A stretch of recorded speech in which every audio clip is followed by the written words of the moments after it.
Assalamualaikum warahmatullahi wabarakatuh. Hai, apa kabar semua?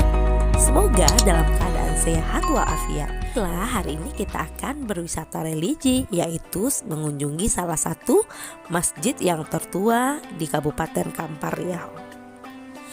Dari kota Pekanbaru, ibu kota Provinsi Riau, berjarak sekitar 50 km atau 1,5 jam perjalanan. Masjid Jami adalah salah satu tempat wisata religi sekaligus cagar budaya yang menjadi kebanggaan masyarakat Kabupaten Kampar.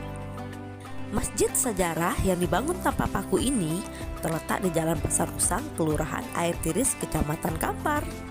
Dapat kita lihat masjid ini masih berdiri kokoh.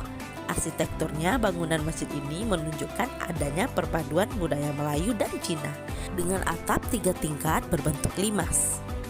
Nama pendiri Masjid Jami adalah Datua Ongku Mudo Songkal. Datua Ongku Mudo Songkal inilah yang mengajak tokoh-tokoh masyarakat, alim ulama cerdik pandai bermusyawarah untuk membuat masjid tersebut. Menurut sejarahnya, Masjid Jami dibangun pada 1901 Masehi. Kemudian selesai dibangun dan diresmikan pada 1904 Masehi, artinya sekarang berusia lebih kurang 121 tahun. Seluruh bangunannya terbuat dari kayu, termasuk atapnya juga dari kayu. Tetapi sekarang sudah diganti dengan atap seng. Setiap dinding masjid terdapat ukiran yang memiliki makna. Masjid ini dibangun 1901 Masehi pada hari Jumat, tanpa paku sebatang pun dan tanpa biaya 1 sen pun. Pembangunan dikerjakan secara bergotong royong oleh masyarakat Kenegrian Air Tiris. Nah, hari ini kita akan sedikit membahas tentang cerita mistis seputar tiang kayu Masjid Jami. Di dalam Masjid Jami terdapat 2 tiang kayu yang memiliki kisah misteri, di mana kayu tersebut bisa menghilang sebelum ditebang masyarakat. Teman-teman boleh lihat, ini adalah salah satu dari 2 tiang kayu yang memiliki kisah misteri. Menurut informasi yang kami dapat dari Pak Udin, yaitu salah satu dari Masjid Jami, jadi orang kampung saat itu pergilah ke hutan ambil kayu besar yang berusia ratusan tahun. Setelah didekati, kayu itu menghilang. Lantaran kayu itu menghilang secara misterius, masyarakat melaporkan ke Datua Ongku Mudo Songkal. Lalu Datua Ongku Mudo Songkal membaca Subhanallah.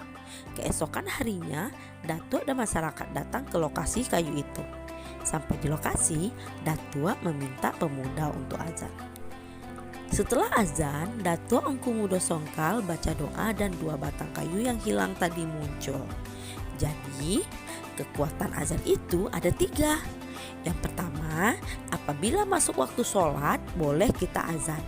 Yang kedua, apabila benda-benda penting hilang dengan azan juga bisa, lalu timbul lagi.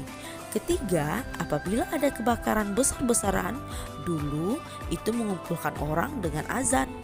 2 tiang itu sekarang berada di bagian dalam masjid. Kedua tiang tersebut diukir dengan kalimat Bismillah. Masjid keramat dan bertuah. Menurut Amiruddin Khatib alias Pak Udin, Masjid Jami yang dibangun pada masa penjajahan Belanda itu memiliki 2 keistimewaan, yaitu keramat dan bertuah. Keramat adalah dulu pernah disiram dengan minyak lalu dibakar oleh orang Belanda. Namun setelah itu tidak ada tanda-tanda terbakar. Setelah dibakar orang Belanda tidak ada sedikit pun ada tanda kebakaran. Tidak ada yang hangus sama sekali. Kemudian bertuah, lanjut beliau. Di kawasan masjid seringkali dilanda banjir yang hampir mentenggelamkan rumah warga. Sebab kawasan perkampungan dekat sungai. Tahun 2016 pernah banjir parah. Warga mengungsi. Tapi anehnya air tidak bisa naik di kawasan masjid, sedangkan rumah warga di sekitarnya hampir tenggelam, sebut Pak Udin. Batu bentuk kepala kerbau yang berpindah-pindah. Di sebuah bak air di bagian timur Masjid Jami terdapat batu yang berbentuk kepala kerbau. Batu itu disebut keramat karena bisa pindah dari bak satu ke bak yang lainnya. Menurut Pak Udin, sejarah batu itu awalnya dari pembangunan Masjid Jami'. Saat itu, warga bergotong royong mencari batu-batu besar sungai untuk tapak tiang masjid. Jadi, warga kampung pergilah ke sungai mencari 40 buah batu sondi untuk bantalan tiang. Kemudian, semua batu itu dipasang. Tapi ada satu batu yang tidak bisa ditegakkan tiang di atasnya. Tiap ditaruh kayunya, batunya ngelak, kata Pak Udin. Melihat keanehan batu itu, warga melapor lagi ke Datuk Engku Mudo Songkang. Setelah dilihat oleh Datuk, kemudian meminta warga untuk mengasingkan batu tersebut. Kata Datuk, batu itu nantinya akan berkhasiat. Pak Udin menceritakan dulunya batu mirip kepala itu sering berpindah-pindah tempat tanpa diangkat oleh orang. Namun, sejak beberapa tahun terakhir batu tersebut hanya bisa berputar di dalam bak air saja. Kalau dulu sering berpindah-pindah, bahkan ada masuk ke sumur lalu kembali ke bak lagi. Tapi sekarang cuma berputar saja di dalam bak. Kadang bisa arah ke timur, ke barat, utara, dan selatan. Kalau sekarang arah kiblat.